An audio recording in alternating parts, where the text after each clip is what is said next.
Hi friends, ಎಲ್ರಿಗೂ ಕೂಡ ನಮಸ್ತೆ. ನಾನು ಈ ವಿಡಿಯೋದಲ್ಲಿ ಏನು ಪ್ರಧಾನ ಮಂತ್ರಿ ಆವಾಸ್ ಯೋಜನೆ 2.0 ಅದರ ಸ್ಕೀಮ್ ಬಗ್ಗೆ ಒಂದು ಮಾಹಿತಿಯನ್ನ ಕೊಡಬೇಕು ಅಂತೇಳಿ ನಾನು ನಿಮ್ಮ ಮುಂದೆ ಈ ವಿಡಿಯೋವನ್ನ ಮಾಡಿದ್ದೀನಿ. ನಾನು ಏನು ಪ್ರಧಾನ ಮಂತ್ರಿ ಆವಾಸ್ ಯೋಜನೆಯ ಒಂದು 2025ನೇ ಸ್ಕೀಮ್ ಈಗ ಅರ್ಬನ್ ನಗರ ಪ್ರದೇಶದ ವಾಸಿಗಳಿಗೆ ಈಗ ಅರ್ಜಿಯನ್ನು ಆಹ್ವಾನಿಸಲಾಗಿದೆ. ಅರ್ಜಿಯ ಕೊನೆಯ ದಿನಾಂಕ ಈ ತಿಂಗಳ ಜುಲೈ ತಿಂಗಳ 15ನೇ ತಾರೀಕು ಕೊನೆಯ ದಿನಾಂಕವಾಗಿರುತ್ತೆ. ಆ ಸ್ಕೀಮ್ ಬಗ್ಗೆ ಒಂದು ಸಣ್ಣ ಮಾಹಿತಿಯನ್ನ ನಾನು ನಿಮ್ಗೆ ತಿಳಿಸ್ಕೊಡ್ತಾ ಇದ್ದೀನಿ.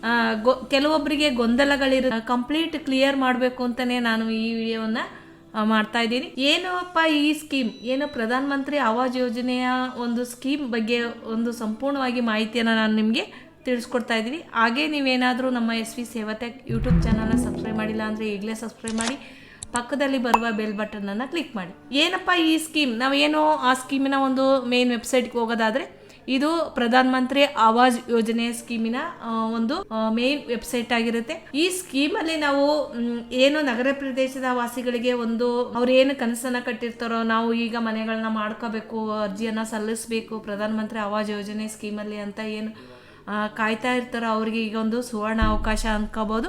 ಈಗ ಅವರಿಗೆ ಅರ್ಜಿಯನ್ನ ಸಲ್ಲಿಸಲಿಕ್ಕೆ ಅವಕಾಶವನ್ನು ಕೂಡ ಗೌರ್ಮೆಂಟ್ ಕಡೆಯಿಂದ ಕೊಟ್ಟಿದ್ದಾರೆ. ಈಗ ನೀವು ಅರ್ಜಿಯನ್ನ ಸಲ್ಲಿಸಬಹುದು. ಈ ಸ್ಕೀಮ್ ಬಗ್ಗೆ ಒಂದು ಸಣ್ಣ ಮಾಹಿತಿಯನ್ನ ನಾನು ನಿಮ್ಗೆ ತಿಳಿಸ್ಕೊಡ್ತೀನಿ. ಯಾರ್ಯಾರು ಇದಕ್ಕೆ ಬೆನಿಫಿಷಿಯರಿಗೆ ಅರ್ಹರಾಗಿರ್ತಾರೆ ಅನ್ನೋದನ್ನ ನಾನು ನಿಮ್ಗೆ ಸಂಪೂರ್ಣವಾಗಿ ತಿಳಿಸ್ಕೊಡ್ತಾ ಇದ್ದೀನಿ. ನಾವು ಇವಾಗ ಇದು ಮೇನ್ ವೆಬ್ಸೈಟ್ ಆಗಿರುತ್ತೆ, ಇದು ಅದರ ಒಂದು ಮೇನ್ ವೆಬ್ಸೈಟ್. ಈಗ ನಾವು ಆ ಸ್ಕೀಮ್ ಬಗ್ಗೆ ನಾವು ಡೀಟೇಲ್ಸ್ ಆಗಿ ನಾವು ತಿಳಿಬೇಕಲ್ವಾ, ಆ ಡೀಟೇಲ್ಸ್ ಬಗ್ಗೆ ನಾವು ತಿಳಿಯೋಣ. ಇವಾಗ ಈ ಸ್ಕೀಮ್ ಬಗ್ಗೆ ನಾವು ತಿಳಿಯೋದಾದ್ರೆ ಇಲ್ಲಿ ನಾನು ನಿಮಗೆ ಒಂದು ಸಣ್ಣ ಮಾಹಿತಿಯನ್ನ ಕೊಡ್ತಾ ಹೋಗ್ತೀನಿ. ಯಾರ್ಯಾರು ಇದಕ್ಕೆ ಅರ್ಹರಿರ್ತಾರೆ ಅನ್ನೋದನ್ನ ನೀವು ಪ್ರಧಾನ ಮಂತ್ರಿ ಆವಾಸ್ ಯೋಜನೆ ಅರ್ಬನ್ 2.0 ಅಂತ ಇದೆ. ಇದು ಒಂದು ಪ್ರಧಾನ ಮಂತ್ರಿ ಆವಾಸ್ ಯೋಜನೆಯ ಒಂದು ಸ್ಕೀಮ್ ಆಗಿರುತ್ತೆ. ನಾನು ನಿಮಗೆ ಮೊದಲನೇ ಸ್ಕೀಮ್ ಬಗ್ಗೆ ನಾನು ನಿಮಗೆ ತಿಳಿಸ್ಕೊಡ್ತಾ ಇದ್ದೀನಿ. ಇದು ಮೊದಲನೇ ಸ್ಕೀಮ್ ಆಗಿರುತ್ತೆ. ಇದು ನಮಗೆ ಈ ಮೊದಲನೇ ಸ್ಕೀಮ್ BLC ಅಂತೇಳಿ ಬೆನಿಫಿಷಿಯರಿ ಲೀಡ್ ಕನ್ಸ್ಟ್ರಕ್ಷನ್ ಅಂತ. ಬೆನಿಫಿಷಿಯರಿ ಲೀಡ್ ಕನ್ಸ್ಟ್ರಕ್ಷನ್ ಅನ್ನೋ ಒಂದು ಅರ್ಥ ಏನಪ್ಪಾ ಅಂದ್ರೆ, ನೀವು ನಿಮ್ಮ ಹತ್ರ ಒಂದು ಸೈಟ್ ಇರುತ್ತೆ, ಅದರ ಒಂದು ಎಲ್ಲಾ ದಾಖಲಾತಿಗಳು ನಿಮ್ಮ ಹತ್ರ ಇರುತ್ತೆ. ನೀವು ಏನಪ್ಪಾ ಈಗ ಮನೆ ಕಟ್ಟಬೇಕು ಅಂದ್ಕೊಂಡಿರ್ತೀರೋ ಅವರು ಈ ಒಂದು BLC ಸ್ಕೀಮಲ್ಲಿ ಅಪ್ಲೈ ಮಾಡಬಹುದು. ಈ ಒಂದು ಸ್ಕೀಮಲ್ಲಿ ಏನಪ್ಪಾ ಬೆನಿಫಿಟ್ ಬರುತ್ತೆ ಅಂದ್ರೆ, ನಿಮಗೆ ಏನು ನೀವು ಜನರಲ್ OBC ಈ ತರ ಕೆಟಗರಿಯವರಾಗಿದ್ರೆ ನಿಮಗೆ 2.5 ಲಕ್ಷದಿಂದ 3 ಲಕ್ಷದವರೆಗೆ ನಿಮಗೆ ಹಂತವಾಗಿ ನೀವೇನು ಮನೆ ಕಟ್ಟಿ ಕಂಪ್ಲೀಟ್ ಮಾಡೋದ್ರೊಳಗಡೆ ನಿಮಗೆ ಸಬ್ಸಿಡಿಯಾಗಿ 3 ಲಕ್ಷದವರೆಗೆ ನಿಮಗೆ ಅಮೌಂಟ್ ಬರುತ್ತೆ. ಇದು ಈ ಸ್ಕೀಮಿನ ಉದ್ದೇಶ. BLC ಸ್ಕೀಮಿನ ಉದ್ದೇಶ ನೀವು ಸೈಟ್ ನ ಹೊಂದಿರಬೇಕು. ಅದು ನಾವು ಎರಡನೆಯ ಅಪ್ರೂವಬಲ್ ಹೌಸಿಂಗ್ ಪಾರ್ಟ್ನರ್ಶಿಪ್ ಸ್ಕೀಮ್ ಬಗ್ಗೆ ನಾವು ನೋಡೋದಾದ್ರೆ AHP ಅಪ್ರೂವಬಲ್ ಹೌಸಿಂಗ್ ಇನ್ ಪಾರ್ಟ್ನರ್ಶಿಪ್ ಅಂತೇಳಿ ಈ ಒಂದು ಸ್ಕೀಮಿನ ಒಂದು ನಾವು ತಿಳ್ಕೊಳ್ಳೋದಾದ್ರೆ, ಈ ಸ್ಕೀಮು ನಿಮ್ಮ ಹತ್ರ ಸೈಟ್ ಇಲ್ಲ, ಏನು ಇಲ್ಲ, ಅಥವಾ ಸಿಂಗಲ್ ಇದ್ರೆ, ನೀವು ಯಾರು ಇಲ್ಲ, ನೀವು ಸಿಂಗಲ್ಲೇ ಇರ್ತೀರಾ, ಕುಟುಂಬದಲ್ಲಿ ಬೇರೆ ಯಾರು ಇಲ್ಲ ಅಂದ್ರೆ ಈ ಸ್ಕೀಮಲ್ಲಿ ನೀವು ಅಪ್ಲೈ ಮಾಡ್ಬೋದು. ನಿಮ್ಮ ಹತ್ರ ಯಾವುದೇ ಸೈಟ್ ಆಗಲಿ ಮನೆ ಆಗಲಿ ಏನೂ ಇಲ್ಲ ಅಂದ್ರೆ ನೀವು ಈ ಸ್ಕೀಮಲ್ಲಿ ನೀವು ಅಪ್ಲೈ ಮಾಡ್ಬೋದು. ಅಪ್ಲೈ ಮಾಡಿದರೆ ಯಾವ ರೀತಿ ನಿಮಗೆ ಕೊಡ್ತಾರೆ ಅಂದರೆ, ಇದು ಒಂದು ಏನು ಪಾರ್ಟ್ನರ್ಶಿಪ್ ಅಲ್ಲಿ ಗೌರ್ಮೆಂಟ್ ಮತ್ತೆ ಆಥರೈಸ್ ಏಜೆನ್ಸಿ ಅವರಿಗೆ ಒಂದು ಮನೆ ಕಟ್ಟಲಿಕ್ಕೆ ಅವರಿಗೆ ಒಂದು ಸ್ಕೀಮನ್ನು ಕೊಟ್ಟಿರ್ತಾರೆ. ಆ ಮನೆಗಳಲ್ಲಿ ನಿಮಗೊಂದು ಮನೆಯನ್ನು ಅವರು ಅಪ್ರೂವಬಲ್ ಮಾಡಿ ಕೊಡ್ತಾರೆ.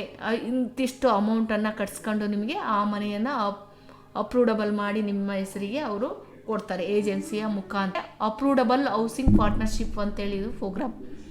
ಏನು ಇಲ್ಲದೆ ಇರೋವಂಥವ್ರು ಈ ಒಂದು ಎರಡನೇ ಸ್ಕೀಮಲ್ಲಿ ಅಪ್ಲೈ ಮಾಡಬೇಕಾಗುತ್ತೆ. ಇಲ್ಲಿ ಮೂರನೇ ಸ್ಕೀಮನ್ನು ನಾವು ನೋಡೋದಾದ್ರೆ, ಇದು ಈಗ ಸದ್ಯಕ್ಕೆ ಇಲ್ಲ. ರೆಂಟಬಲ್ ಹೌಸಿಂಗ್ ಅಂತೇಳಿ RHO ಈ ಸ್ಕೀಮನ್ನು ಈಗ ಇಲ್ಲ. ಇವಾಗ ನಾಲ್ಕನೇ ಸ್ಕೀಮನ್ನು ನೋಡೋದಾದ್ರೆ, ಇದು interest subsidy scheme, ISS interest subsidy scheme. ಇದನ್ನ ಯಾರು ಅಪ್ಲೈ ಮಾಡಲಿಕ್ಕೆ ಅವಕಾಶ ಇರುತ್ತೆ ಅಂದರೆ, ಏನು ಸ್ಯಾಲರಿಯನ್ನು ತಗೊಂಡು ಅವರು ಬ್ಯಾಂಕ್ ಮುಖಾಂತರ ಈ ಒಂದು ಹೌಸಿಂಗ್ ಸ್ಕೀಮಲ್ಲಿ, ಮಾಮೂಲಿ ಹೌಸಿಂಗ್ ಸ್ಕೀಮಲ್ಲಿ ಲೋನನ್ನು ತಗೊಂಡು ಅವರು ಆ ಒಂದು ಸ್ಕೀಮ್ ಒಳಗಡೆ ಈ ಒಂದು ಸಬ್ಸಿಡಿ ಸ್ಕೀಮ್ ಇಂಟ್ರೆಸ್ಟ್, ಅವರ ಲೋನಿನ ಇಂಟ್ರೆಸ್ಟ್ ಸಬ್ಸಿಡಿಯಾಗಿ ಅವರಿಗೆ ಅವರ ಬ್ಯಾಂಕ್ ವತಿಯಿಂದ ಅವರು ಅಪ್ಲೈ ಮಾಡ್ಕೊಳ್ಳೋ ಅಂತ ಒಂದು ಮೂರನೇ ಆಪ್ಷನ್. ಮೂರನೇ ಆಪ್ಷನ್ನು ನಮಗಿಲ್ಲ. RH ಅಪ್ರೂವಬಲ್ ರೆಂಟಲ್ ಹೌಸಿಂಗ್ ಇಲ್ಲ. ಹಂಗಾಗಿ 3 ಸ್ಕೀಮ್ ಇದೆ. 3 ಸ್ಕೀಮಲ್ಲಿ ನಾವು ಆನ್ಲೈನಲ್ಲಿ ಮೊದಲನೆಯ ಒಂದು BLC ಸ್ಕೀಮ್ ಮತ್ತು ಎರಡನೇ ಆಪ್ಷನ್ನು AHP ಸ್ಕೀಮನ್ನು ನಾವೀಗ ಆನ್ಲೈನಲ್ಲಿ ಅಪ್ಲೈ ಮಾಡೋಕ್ಕೆ ಅವಕಾಶ ಇದೆ.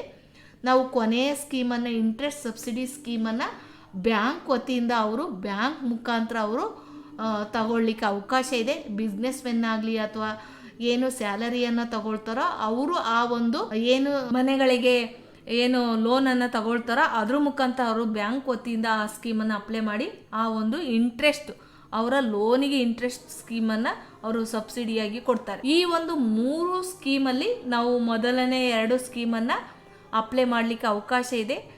ಈ ಒಂದು ವಿಡಿಯೋವನ್ನು ಎಲ್ರಿಗೂ ಕೂಡ ಶೇರ್ ಮಾಡಿ. ಯಾರು ಈ ಒಂದು ಸ್ಕೀಮನ್ನು ಅಪ್ಲೈ ಮಾಡಬೇಕು ಅಂತ ವೆಯ್ಟ್ ಮಾಡ್ತಾ ಇದ್ರೋ ಅವರಿಗೀಗ ಒಂದು ಸುವರ್ಣ ಅವಕಾಶ ಇರೋದ್ರಿಂದ ಎಲ್ಲರೂ ಕೂಡ ಈ ಬೆನಿಫಿಟನ್ನು ಪಡೀಲಿ ಅಂತೇಳಿ ನಾನು ಈ ವಿಡಿಯೋವನ್ನು ಮಾಡಿದ್ದೀನಿ. ಈ ವಿಡಿಯೋ ನಿಮಗೆ ಇಷ್ಟವಾಗಿದ್ದರೆ ಲೈಕ್ ಮಾಡಿ, ಶೇರ್ ಮಾಡಿ, ಕಮೆಂಟ್ಸ್ ಮಾಡಿ. ಈ ವಿಡಿಯೋವನ್ನು ನೋಡಿದ್ದಕ್ಕೆ ನಿಮಗೆ ಎಲ್ಲ ಕನ್ಫ್ಯೂಷನ್ ಕ್ಲಿಯರ್ ಆಯಿತು ಅಂತ ನಾನು ಅಂದ್ಕೊಳ್ತೀನಿ.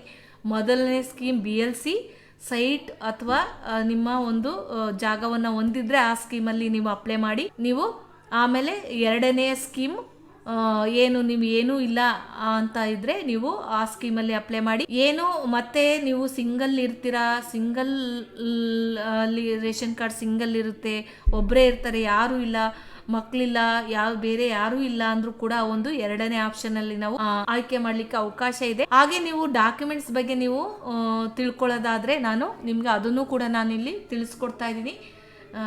ಏನೇನು ಡಾಕ್ಯುಮೆಂಟ್ಸನ್ನು ನೀವು ತಗೊಂಡೋಗಿ ಇದಕ್ಕೆ ಅಪ್ಲೈ ಮಾಡಬೇಕಾಗುತ್ತೆ ಅಂತ. ಇಲ್ಲಿ ಡಾಕ್ಯುಮೆಂಟ್ಸ್ ಬಗ್ಗೆ ನಾವು ತಿಳ್ಕೊಳ್ಳೋದಾದರೆ ಏನು ಅಪ್ಲಿಕೆಂಟ್ ಯಾರು ಇರ್ತಾರೋ ಅವರ ಒಂದು ಆಧಾರ್ ಕಾರ್ಡನ್ನು ನಾವು ಇಲ್ಲಿ ತಗೋಬೇಕಾಗುತ್ತೆ. ಮತ್ತು ಫ್ಯಾಮಿಲಿಯ ಕುಟುಂಬದ ಎಲ್ಲರ ಆಧಾರ್ ಕಾರ್ಡನ್ನು ನಾವು ತಗೊಳ್ಬೇಕಾಗುತ್ತೆ. ಆಮೇಲೆ ಬ್ಯಾಂಕ್ ಪಾಸ್ಬುಕ್, ಅಪ್ಲಿಕೆಂಟ್ ಯಾರನ್ನು ಈ ಅರ್ಜಿಯನ್ನು ಸಲ್ಲಿಸಲಿಕ್ಕೆ ಇದು ಮಾಡ್ತಾರೋ ಅವರ ಒಂದು ಬ್ಯಾಂಕ್ ಪಾಸ್ಬುಕ್ಕನ್ನು ನಾವು ಇಲ್ಲಿ ಅಪ್ಲೈ ಮಾಡಬೇಕಾಗುತ್ತೆ. ಅದಾದಮೇಲೆ ಇನ್ಕಮ್, ಯಾರು ಅಪ್ಲಿಕೆಂಟ್ ಇರ್ತಾರೋ ಅವರ ಇನ್ಕಮ್ ಸರ್ಟಿಫಿಕೇಟ್ ಇರಬೇಕಾಗುತ್ತೆ.